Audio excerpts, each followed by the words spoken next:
And we're going to talk about forcing bids, non-forcing bids, and the guidelines for how you show your strength.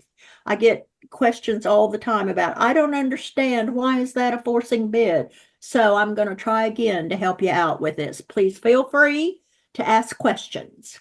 All right, now, we all know that when we're playing a hand of bridge, the object of the bidding phase is to try to buy the contract.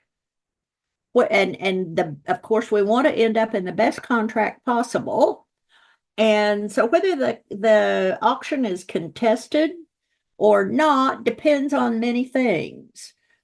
We have different ways of forcing and or not forcing, as the case may be, depending on whether it's a contested auction. But the secret, when you have a rather weakish hand, or say you have a minimum hand, the sooner that either you or your partner can limit the strength of your hand, that means simply defining the point count range. Letting your partner know which category of hand you have, the more accurate your bidding will be. And of course, the more accurate your bidding is, the more accurate the final contract will be. And with accurate final contracts, you're more than inaccurate ones, your results are bound to improve. So, how does one of the partners limit his or her hand? How do we do that? Well, it doesn't matter whether you're the opener or the responder. The way you can limit your hand very quickly is by bidding some number of no trump. For instance, an opening bid of one no trump, and the reason that Don and I emphasize opening a no trump when you have 15 to 17 points, even with a 5-card major, is number one, it avoids a rebid problem. And number two, you have put your hand in a very well-defined box. Partner knows within a 3-point range, 15, 16, or 17, exactly how many high card points you have, and he knows that you have either a balanced or semi-balanced hand that may or may not contain a 5-card major suit. That's one way that the opener can limit his hand, but the responder can limit his hand in the same way. For instance, when he responds one no trump, whether it's to a minor suit or a major suit opening, he has defined the limits of his hand very narrowly. The other way that you can do that is by bidding an old suit. And by that just means going back to a suit that has already been bid. Or even if your partner opens one heart and you bid 2 hearts, you have now limited the strength of your hand to 6 to a kind of a crappy 10 points with either 3 or 4 card trump support in it.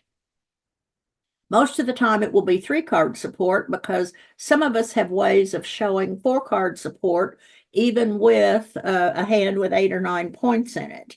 That's called a constructive raise with 4-card support. And there are bids that show that, but they are conventional. So the level of the rebid shows where the player's point count range falls.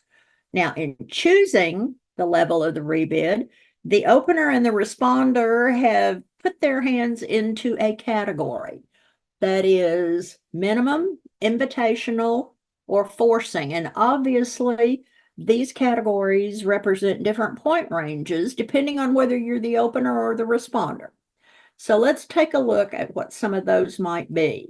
I apologize for the fact that this table takes up the entire slide. I had kind of a problem getting all of it on this one, but I finally managed to do it.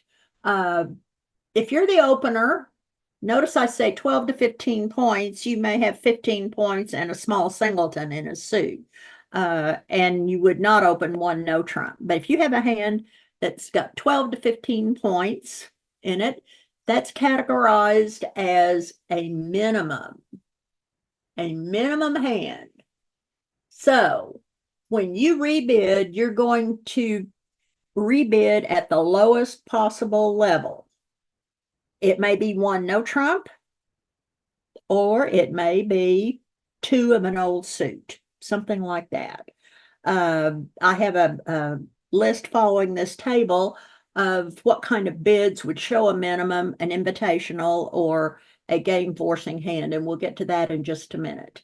Now, if you are the responder, you have at least 6 points, and you might have a weakish 10 high card points to make a minimum response. If you have an invitational hand, your hand will have an average of 17 points in it. 16 to 18 points is the most common range used for most people's invitational level. And for the responder, that is a good 10 points all the way up to a kind of a crappy 12. When you have that kind of hand, you plan to invite game, whether you're the opener or the responder. And you do that by maybe bidding one level higher than is necessary with your rebid. In other words, you don't rebid minimally when you have invitational values.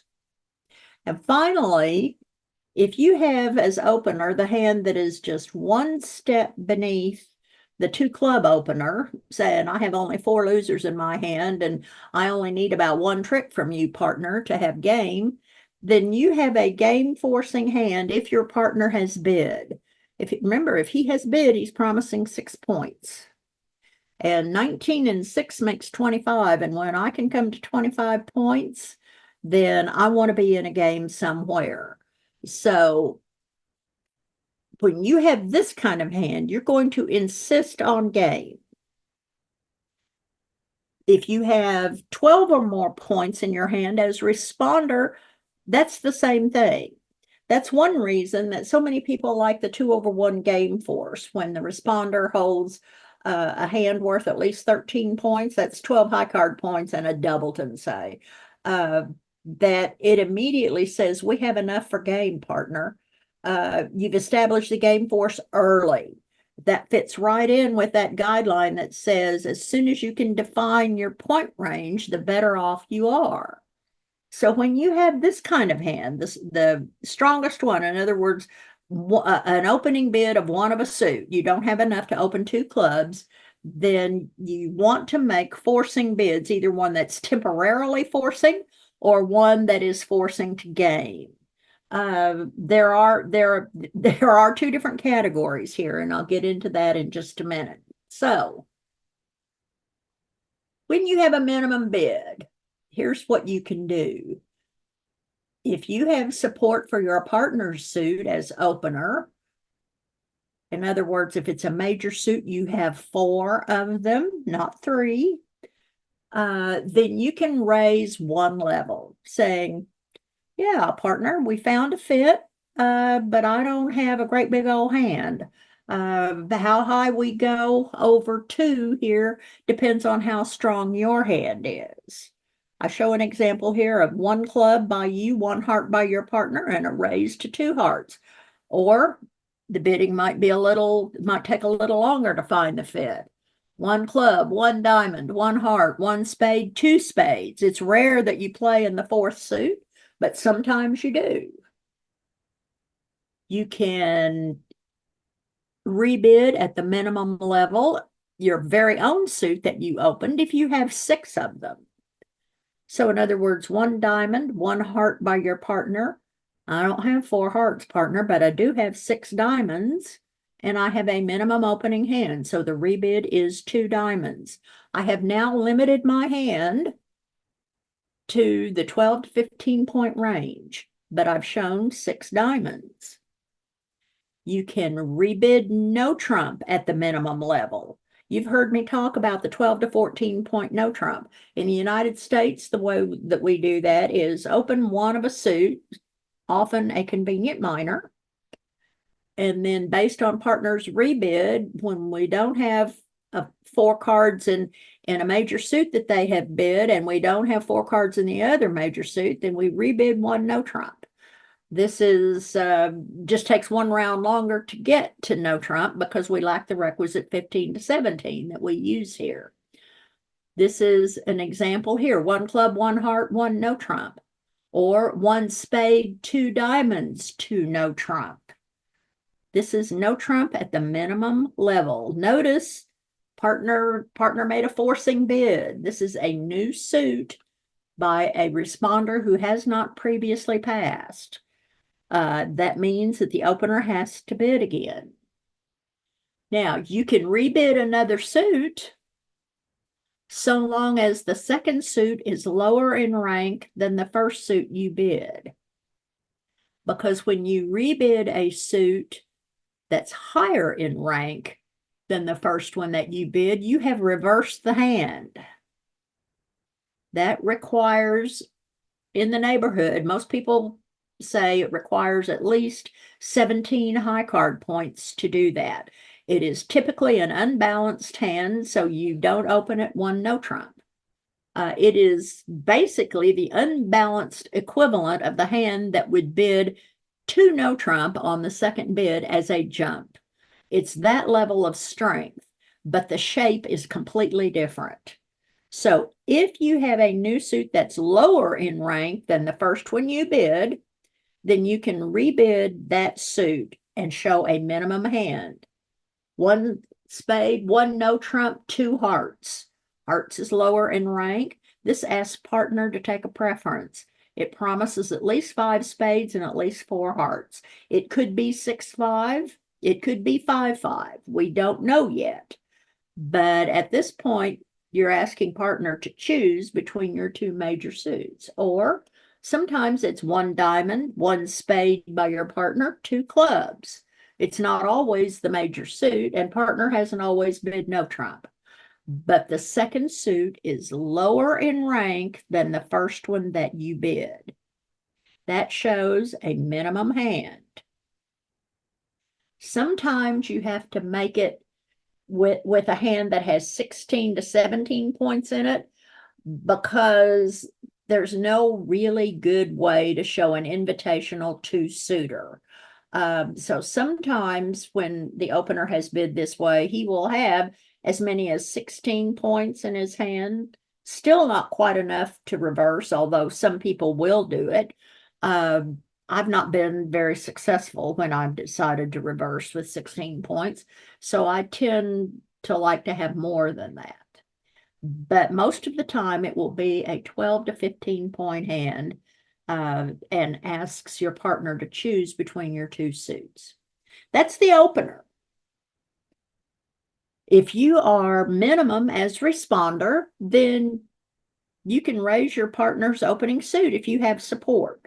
This also assumes that if your partner has opened a minor, it assumes that you don't have a 4-card major suit to show.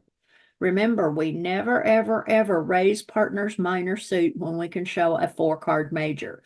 Responder's first responsibility, assuming he has enough points to bid, is to show a 4-card major if he has one.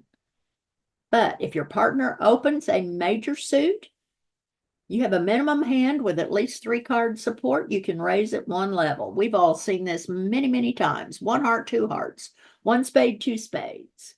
Or 1 club, 1 heart, 1 spade, 2 spades. This still shows a minimum hand.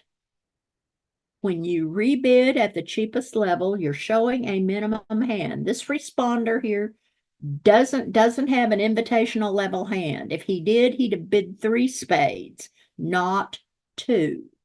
It's important to choose your bids and rebids according to the category of hand you have. Or 1 club, 1 heart, 1 spade. Of your 2 suits, partner, I have some club support here. I do have 4 or 5 clubs in my hand, and I don't have spade support. I'm not crazy about no trump because maybe I have a singleton and an unbid suit, but I do have some club support for you. That would be a minimum of 4 of them, and preferably 5. He showed his heart suit first, then took a preference back to clubs. You can also rebid your own suit at the cheapest level, just like the opener can.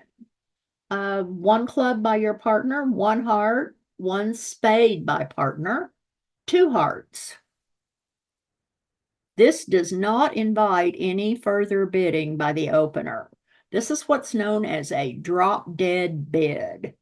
It shows a 6-card suit, although some people will do it with 5. But you don't know whether your partner has any cards in hearts at this point.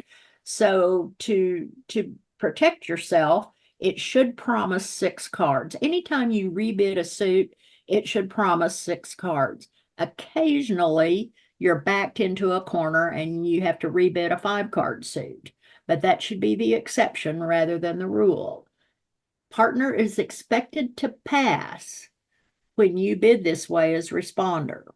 So if you have an invitational level hand, do not rebid 2 hearts. If you have 6 hearts and an invitational level hand, jump a level.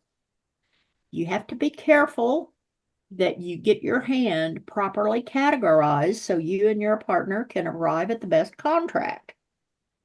Now, as I said, bidding and rebidding a suit by responder is a drop dead bid and typically shows the hand that would have opened with a weak 2 in that suit if they'd had the chance to do so. Now, as responder, any response or rebid of no trump, one no trump, when you have a minimum hand, shows 6 to a bad 10 points. For instance, 1 heart, 1 no trump. If you play 2 over 1, that's forcing for 1 round, and actually shows 6 to 12 without a distributional value to make it worth a game bid. Some 12-point hands are worth saying they're game forcing, and some 12-point hands are not. But 1 heart, 1 no trump, if you don't play the forcing 1 no trump, not only denies 3 hearts, it also denies 4 spades. In other words, it effectively limits your hand. You have a box around the point value, and partner now knows that you lack 3 hearts and you lack 4 spades. That tells him a lot. These limiting bids are very, very informative, shall we say, and partners should be able to interpret fairly well what you have.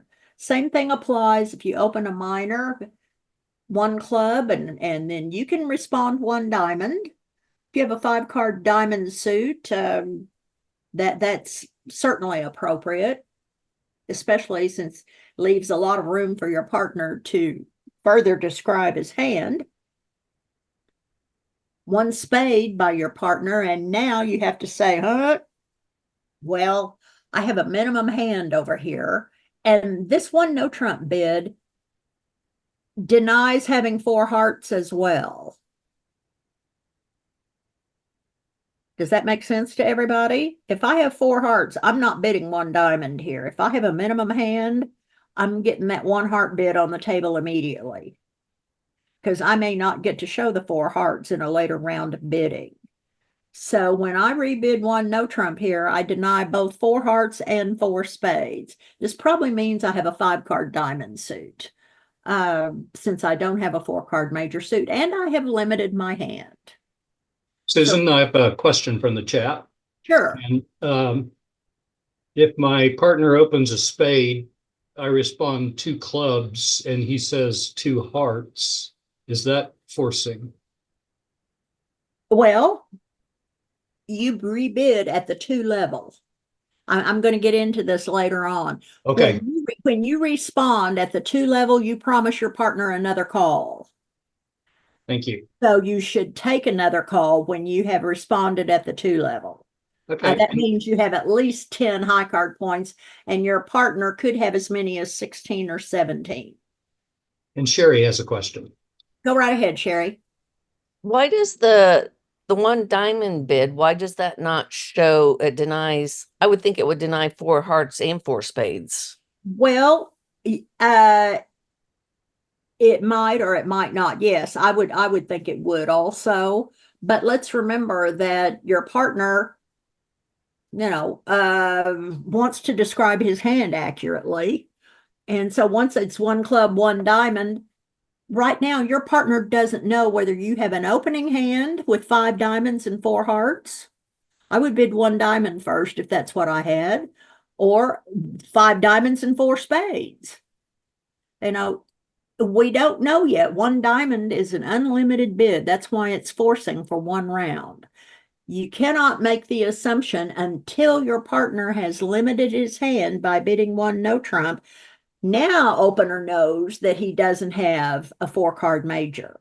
He would never bid 1 diamond with a minimum hand holding a 4-card major because he might not get the opportunity to show that major. The bidding may have gotten too high, either because his partner jumped or because the opponents decided to step in and muddy up the water.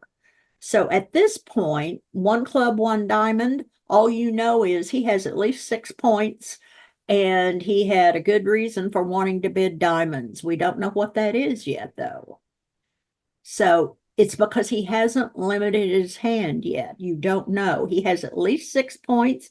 He could have 20.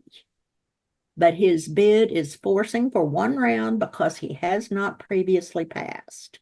It's only when he rebids 1 no trump that he puts a limit on his hand, and now we know, okay, he has a minimum hand. If he had a minimum hand and he had a 4-card major, that would be the first thing to hit the table. Does that make sense?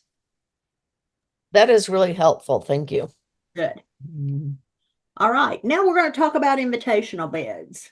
These are more encouraging, but they are not forcing. Partner can pass if he has a minimum hand. Now, by opener, obviously, if you have the correct shape and this range of points, you have at least 16 or 17 of them. If you have 18, that's too many to open 1 no trump. You will bid a suit first and then jump to 2 no trump if you have 18. Or, if you're still playing old style Gorin, an old style Gorin opening no trump was 16 to 18. So you can open 1 no trump with this level of hand. You can jump raise your partner's suit, assuming you have 4-card support. For instance, you've opened a club, your partner responds a heart, and you say, yippee, I have 4 hearts, and I have a hand worth, on average, 17 points.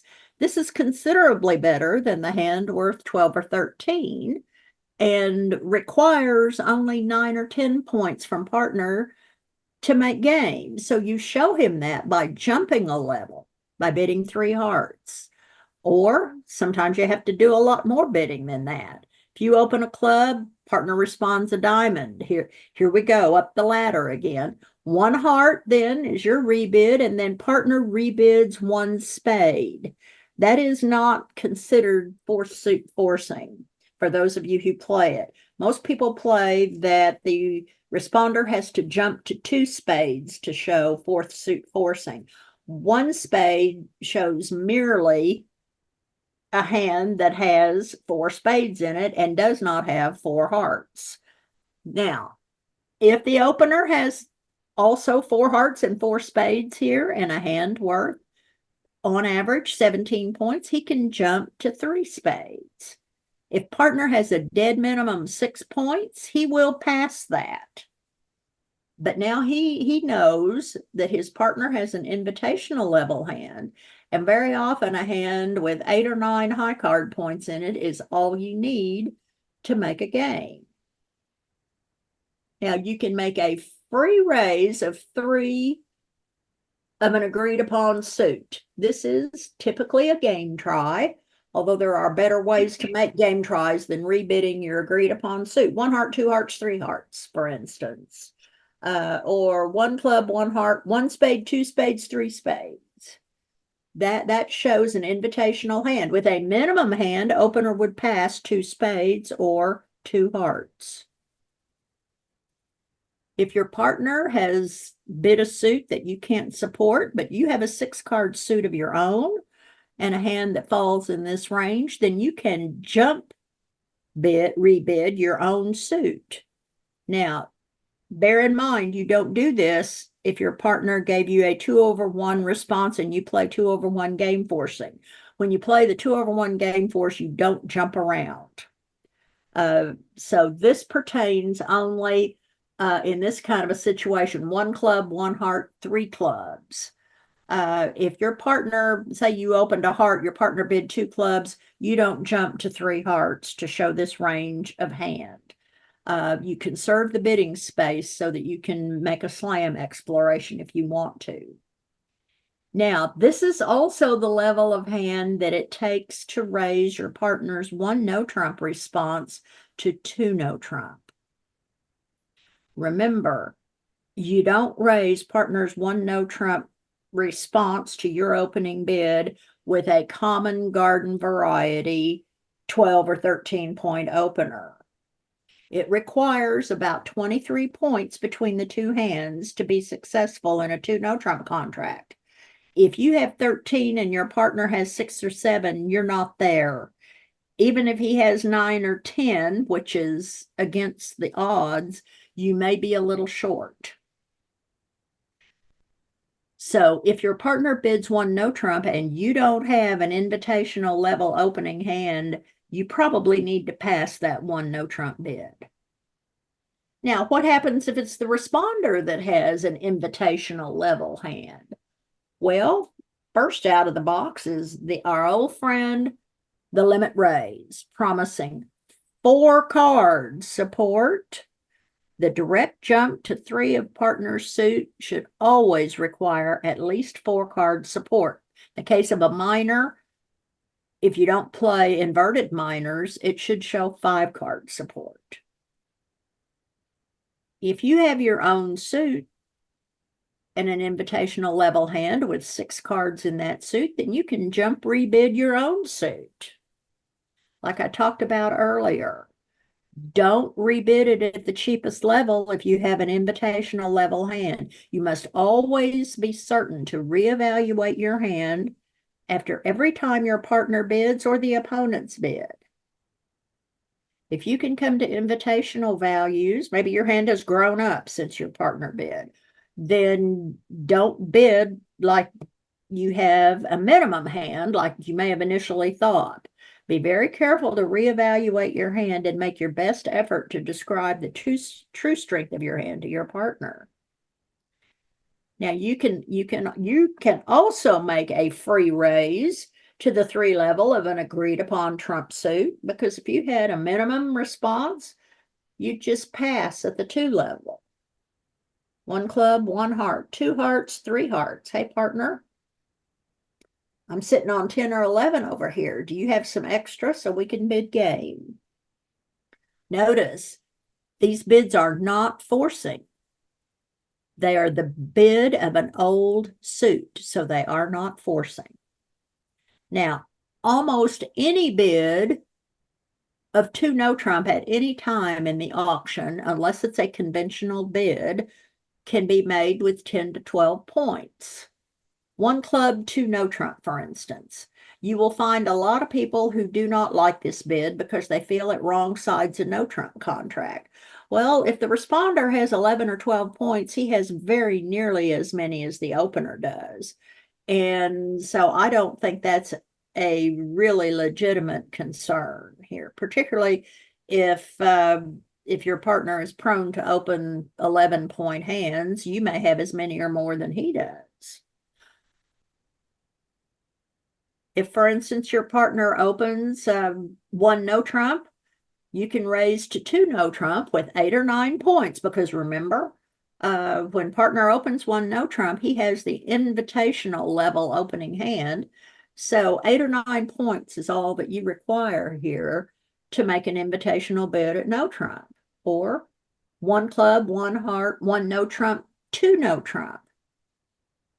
I don't have just 6 to 9 points, partner. I have 11 or 12. And my motto in this instance is invite with 11 and accept with 14, or 13 and a good excuse. Depending on the day, my excuse may not be so good. But if you invite with 11 and accept with 14, most of the time you'll be right on the money with your choices.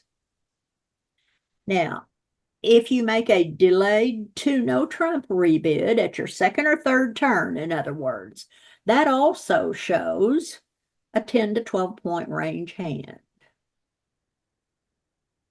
And if you rebid, or I'm sorry, if you respond to no trump to your partner's opening bid, followed by an overcall by your right hand opponent. For instance, 1 club, 1 spade overcalled by your right hand opponent, 2 no trump by you shows 10 to 12 points and a spade stopper. And a spade stopper, always. Or 1 club, 1 diamond, 2 clubs by the right hand opponent, 2 no trump shows 11 or 12 points and a club stop. In the old days, and I mean back in the 60s, 70s, early 80s, the 2 no trump bid by responder showed a game forcing hand, 13 to 15 points. Well, the problem with that is that if you show a minimum hand for bidding 1 no trump with 6 to 9 or 10, and you show an opening hand with 2 no trump, 13 to 15, what do you do if you have an 11 or 12 point hand? You're basically stuck. Well, somebody noticed that and decided to change the meaning of the 2 no trump bid. And so 2 no trump now signifies an invitational level hand, not a game forcing hand. That's a change from the way that your parents may have played the game. Before you go on, Susan. Yeah. Question in the chat, which I'll agree with, is some of us struggle with point evaluation. What's your view on Bergen hand evaluation? Bergen, well, that's a pretty broad question. That's I like a lot of Marty Bergen's ideas, but I find his evaluations more than a little aggressive sometimes. But I use Bergen raises following a major suit opening. I like those. I use the law of total tricks because I've had good results from it. But some of his hand evaluation and reevaluation gets into the area where I lack the card skills to play some of the contracts that he ends up in. In other words, if my card playing skills could catch up to his bidding skills, then I would be more inclined to reevaluate my hand as aggressively as he does.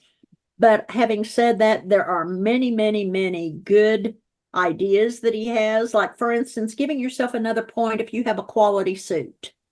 That's a good idea. I'm always going to be in favor of using the law of total tricks. And obviously, I like Bergen raises or I wouldn't use them. And I realize there are a lot of people that don't like them, but that frees up the bid of the direct jump of 3 of a major as being preemptive. And I like that bid a lot. Follows the law of total tricks. And I have another way of showing a limit raise because I use reverse Bergen raises to do that. But I'm going to stop it there because I could go on and on and on about Bergen and his methods. They are somewhat controversial because at one point he began opening a week 2 bid with ace fourth in his hand and nothing else in the suit, and the ACBL got after him. And that's when they made the rule that it has to contain at least 5 cards and should have at least 5 points in it. I mean, he pushed the envelope, and that's not always a bad thing. It forces people to put limits on some things, and he wanted to know where the limits were, I guess. But he's what's known as a very aggressive bidder. But remember, he has the card skills to back it up. Thank you. That's the thing I would caution you about. So, how can you make a temporarily forcing bid? This is a bid that has an upper limit that is not clearly defined at all, but partner has to bid again. Now, how do you do that? Well, if you're the opener or the responder, as far as that goes, You can reverse the hand. I talked about that a little earlier. If you have, say, 5 diamonds and 4 hearts in your hand, and a hand with at least 17 high card points in it, you can open a diamond. Partner will never bid a heart. He's going to bid a spade or a no trump or something like that.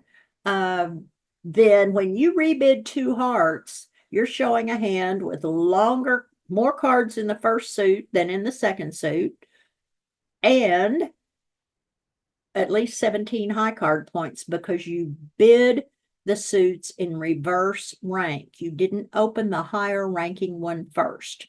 So when you do that, you are said to have reversed the hand. For instance, 1 club, 1 spade, 2 hearts is a reverse, and it is a 1-round force. If responder has only 6 points, then there's probably not enough for game. That's why it's not a game force. Now, a new suit after partner raises your suit. This is known as a help suit game try, and it is not exactly the same thing as rebidding your agreed upon suit at the 3 level, but it shows the same number of points.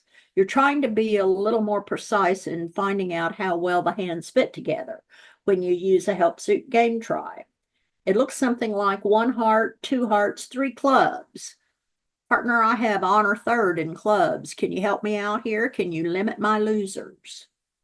Or 1 club, 1 heart, 1 spade, 2 spades, 3 diamonds.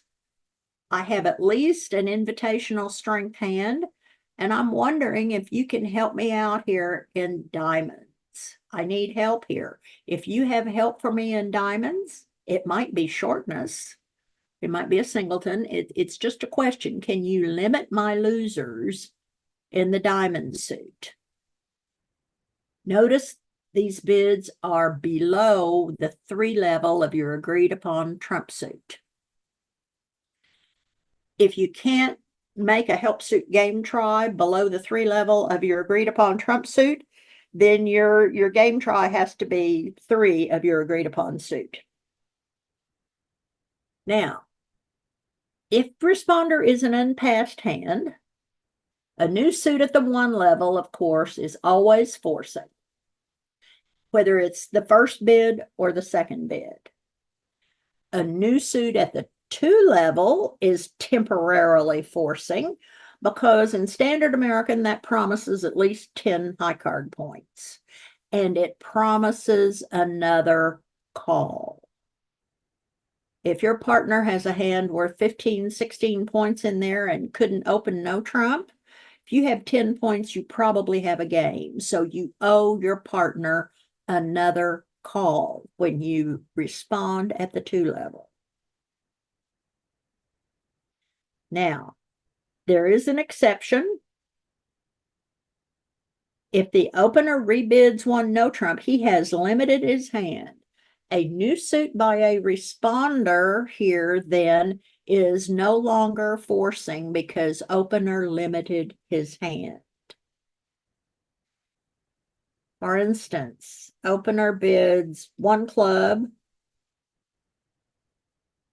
you bid 1 heart, he bids 1 spade, and now you bid 2 diamonds. That's an example of a new suit at the 2 level. But if you respond 1 spade and opener rebids 1 no trump, 2 hearts by the responder is no longer forcing because opener limited his hand to about 14 points. Now, a new suit after partner raises your suit is a game try. Game tries can be made by either the opener or the responder, and either one requires at least invitational values, and it represents a temporarily forcing bid. And obviously, if your partner has opened 1 no trump and you bid 2 clubs, that's a forcing bid. Partner doesn't have a club suit. He's asking you if you have a 4-card major, and by the same token, any Jacoby transfer bid is forcing. They are temporarily forcing. We don't know yet whether we're going to play a part score or a game. We are simply trying to decide whether we have a suit contract or a no trump contract. Now, how do you make a forcing bid? If you're the opener, obviously you have the 2 club bid for any hand that has 22 or more high card points in it. This is openers only forcing opening. The only one. Now, is it forcing to game? No. Most people agree that it is forcing only to 3 of a major or to 2 no trump or maybe 4 of a minor. If in this case, the responder will frequently have used the second negative, saying, I don't have a control for you at all, partner. No aces, no kings. And I don't even have 2 queens over here. So you get one more chance. Put it where you want it. If you have game in your hand, bid it. If you do not, put it where you want it. When you jump rebid in a new suit as the opener, you show that hand that is just below the 2 club opening. It is a strong jump shift, and most pairs regard this as a game force. Remember, responder has shown at least 6 points, and the opener should have a 5 loser hand, and this frequently translates to 19 to 21 points unbalanced. Because if it were balanced, you'd probably open 2 no trump, right? Well, this is an unbalanced hand. 1 club, 1 heart, 2 spades. That's the way the bidding would go. 2 spades is a jump over 1 heart. This shows 4 spades, probably 5 clubs, and may have a singleton heart in it. It very likely has a singleton somewhere, or as I said, 2 no trump would likely have been the opening call. Now, by responder, the bid of the 4th suit is always forcing. The only distinction is that some pairs say that this is forcing to game. Other pairs say it's forcing only 1 round. But if the responder forces the bid 1 round, he's got to have at least an invitational hand. This is a temporarily forcing bid, no matter whether you're playing as a game force or as just forcing for 1 round. And obviously, if you're the responder and you and your partner play the 2/1 game force, if you can make a 2/1 bid, in other words, partner didn't open 1 club, then that shows the values for game, and now we just have to figure out what game we're going to play. It doesn't necessarily deny support for, say, opener's major if he bid 1. So this is a breakdown of how the hands are categorized. So here's a list of bids that are forcing and non-forcing. 1 club, pass, 1 spade by the responder. He's an unpassed hand, so this bid is clearly forcing for 1 round because his hand is unlimited. We know he has at least 6 points and at least 4 spades, but that's all we know. 1 club, pass, 2 spades. There may be a few of you out there who play this as a strong bid, but this is the exception rather than the rule. In my world, this is a hand that is too weak to bid 1 spade. It shows 2 to 5 points and a 6-card suit, and it says very loudly and clearly, fold them up. We need to play it here. Unless you have the 800-pound gorilla over there, we need to play 2 spades. And we may not make it, but I'm willing to take a chance. Maybe the hand belongs to the opponents, but I'm going to try to make sure that we get it and that we don't take a really big set here. 1 club, double by your right-hand opponent, 1 spade. That is a forcing bid. The double does not take away from the fact that responder has forced the bidding for 1 round. However, here's an exception. 1 heart, double, 2 clubs. You would think, well, if 1 spade is forcing, 2 clubs is forcing. That is not the case. With a hand strong enough to respond at the 2 level, responder redoubles. rather than bidding at the 2 level. The 2 club bid should show a weakish hand with about 6 clubs. In other words, he doesn't have 10 high card points, so he can't redouble. A bid at the 2 level following the double is forcing only by partnership agreement. You may remember we talked about this when we talked about redoubles here several months ago. 1 spade, 3 diamonds, 3 hearts is absolutely forcing. With a weak hand, responder would pass. He is an unpassed hand and he has bid a new suit, so that's a forcing bid. 1 heart, pass 1, no trump. We've said several times, this is a limiting bid, so it is not forcing. Puts a limit on the responder's hand. 1 diamond, 4 clubs, 4 hearts. Obviously, this is not a forcing bid because it's a game bid. Once your partner has bid game, you are not forced to bid again. Pass, pass, 1 club, pass, 1 heart. Responder cannot force here. He's a passed hand. The only way responder can force when he's a passed hand is by Q bidding, and the opponents didn't cooperate by bidding here, so he doesn't have a Q bid available to him. Or if he had bid 2 clubs, Drury says, did you open light in 3rd seat, or do you really have a good hand over there, because I have support for you. Regardless, he didn't bid 2 clubs. This 1 heart bid is not forcing. 1 heart, 2 clubs, 3 clubs. All strange bids are forcing, and Q bids are definitely strange bids. This shows a limit raise or better of partner's opening heart bid.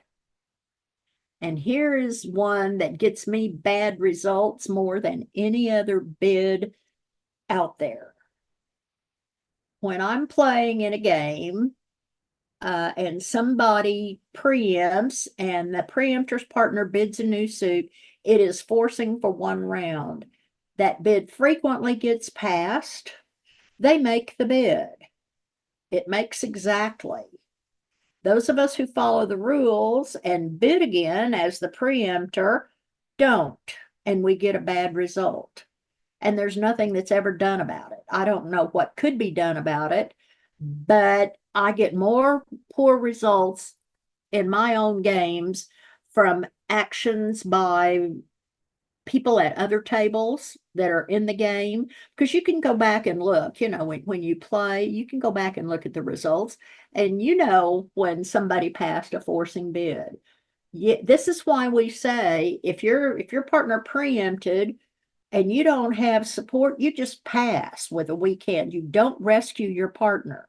The only time you bid a new suit asking for support from your partner is if you have a good hand. That is probably 16 or 17 or more points and a really good suit of your own, because you have forced your partner to bid again. Yes, Roy. After the bidding is complete, is that the time to call the director and say, this was a forcing bid, he passed, I am damaged? Right. Well, yes, I did that yesterday and absolutely nothing was done about it. Well, thank you for that. I asked if there was a remedy, and they said, no, we're not teaching people how to bid. And I'm thinking, well, you know what? The rest of us who followed this rule, I mean, it really does a disservice to the rest of the field. It's unfair to the rest of the field. They got a good result. Well, and yeah, there may be times when they had a game and they didn't bid it because they passed. But more often than not, this kind of thing happens, and we just have to take the bad results that we get. Because I haven't run into a director yet who will do anything about this sort of thing. I understand. I'm just complaining. Why teach that as a forcing bid if nothing's ever going to be done when it's violated? Well, the problem is that the responder has to have a way to force. And there's something to be said when, even though we teach it, sometimes we have to teach it 10 times before people get it. and the directors say, well, this is a pair that only has a couple 100 points apiece, and they haven't learned this yet, and we don't want to be unkind to them. I understand that. But my attitude about that when I had that level of points was, if I'm doing something wrong, tell me about it. I want to learn what to do that's right. And so I understand that it's not the director's place to be the teacher. But even so, I think there ought to be some remedy available to people so they don't get penalized for following the rules. But so far, I've not gotten anywhere, Roy. Yeah, if I were to call the director and say that was a forcing bid, they did not bid. If I had known that, I would have bid.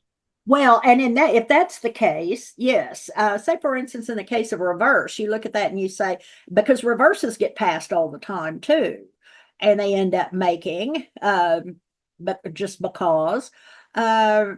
If you call and say, if I had known, as the person sitting right behind the person who bid the reverse, that I wasn't going to get to bid again, I'd have bid over, and this is not very common because, say, with the reverse, this person has at least 17 points, but the responder can be quite weak, may have only 6 or 7 points, and it's possible that you might want to double or take a call in that position. If you say, I'd have bid if I had known I wasn't going to get another chance to double or to bid, then you might have cause for a damage claim, and might get an adjusted score.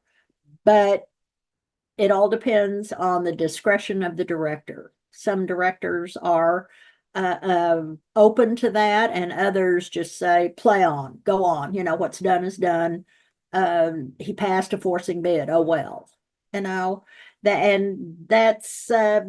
that's just comes under the heading of you get what you get. Both in terms of opponents and directors. So, wish I had the answer, Roy, but I don't. And Sherry has a question. Go ahead, Sherry. So could you have a partnership agreement that says when it's at the 3 level that it's obviously the first bid is preempt and then you bid the 3 hearts? Can you and your partner agree that that's not forcing? Yes, but it would have to be alerted. And then what happens if your partner has a really good hand with hearts? How does he force? If you have made the agreement that that is not forcing, then you have hogtied your partner. When he gets a good hand with a good suit, then how do you know when that's the situation, or when it's the situation that partner just doesn't have any support for my suit? Well, could you say that, so then 1 heart, 4 hearts? Could you say 3 hearts is not forcing, 4 hearts is, but you alert it? What, 1 heart, 3 hearts is never forcing. That's a limit raise and can be passed with a minimum hand by opener. I'm sorry, 3 diamonds, 3 hearts. 3 diamonds, 3 hearts. You can agree not forcing, but if you bid 4 hearts, could you agree that that's forcing? I mean, no, 4 hearts is not forcing. That's a game level. That I wouldn't want to force my partner higher than game. Okay. In the heart suit, because he's liable to bid 5 diamonds, Okay. I mean, at least my partners would. Okay. Hi, this is Susan. Thanks for watching this video today. Most of these videos come from our free bridge lessons that we present on Zoom every Saturday morning at 9 a.m. Central Time. If you'd like to join us for those lessons, you can email us at the address shown below, and we'll send you the link. If you can't attend the lessons, then feel free to subscribe to our channel, and you'll be notified when there is a new one added. Again, thanks for stopping by, and we hope to see you soon.